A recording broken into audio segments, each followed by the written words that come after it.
金融集團之網上講座。我係助理副總裁 Alex。咁睇翻呢個黃金價格咧個日線圖嚟講咧，其實都收咗3日嘅陽燭㗎啦。咁計琴日嚟講咧，就錄得高位嘅陽燭啦。咁上面咧就，但係琴晚咧就喺上面咧就喺1367蚊附近咧都做翻個回落嘅。咁最終咧都觸及唔到1370蚊呢個位置啦。咁其實呢一點咧都係我之前一直強調重要嘅位置嚟嘅。咁一旦有所突破啦，其實咧呢個好倉咧都會有好大嘅發揮咯。咁飛龍咧其實就仲未到啦，咁但係個行情咧就開始發動緊啦。咁似乎呢個咧就唔係好合情理喎。咁睇翻琴日嘅回落啦，就呢個咧就會比較合理少少啦。咁喺呢個飛龍之前咧，其實行情就唔需要話太過用力嘅。咁因為如果太過用力嘅話咧，咁其實都有機會令到聽日呢個飛龍咧都冇乜發揮嘅餘地嘅。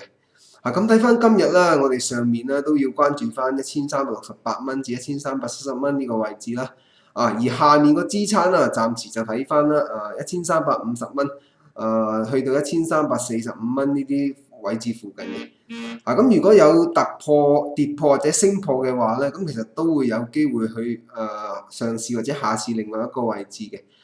咁上個星期三啦，美聯儲啦都維持呢個利率不變啦。咁其實個會後聲明啦都講啦，基於呢個市場嘅通脹預期仍然都係保持呢個低位啊。咁經濟前景啦面臨嘅短期風險啦都有所減少嘅。咁就業數據啦都表明呢個勞動力利潤啦都有所提升嘅。咁個經濟啦都溫和擴張緊啦。咁重申啦，未來經濟走勢到底係有啲咩指標啦？其實就不得而知啦。咁唔理點講都好啦。呢個禮拜啦都要係關注翻聽日啦，禮拜五美國勞工部公布7月份嘅非農就業數據。咁目前市場啦就預期啦7月嘅非農就業數字啦就新增18萬個啦。咁上個月咧就新增28.7萬嘅。咁相信無論呢個數據係點樣好都唔會好得過上個月㗎啦。咁所以一係就低過18，一係就喺18至到28之間。咁即係話就算點樣開好過預期都有機會係先跌後升嘅。咁睇翻啦，黃金琴日啦就維持喺1360蚊上方運行啦。咁基本咧都喺1362蚊至1365蚊波動區間嘅。咁而且咧個金價咧都有呢個向上試探嘅意圖嘅。咁對於呢個行情咧，喺琴日嚟講咧都比較困惑嘅，因為實在睇唔到有啲咩理由喺飛龍之前咧係有機會令到金價向上嘅。不過睇翻啦，喺琴晚公布嘅 ADP 數據咧，其實行情咧回翻落去咧個金價下調咧都有合理嘅原因嘅。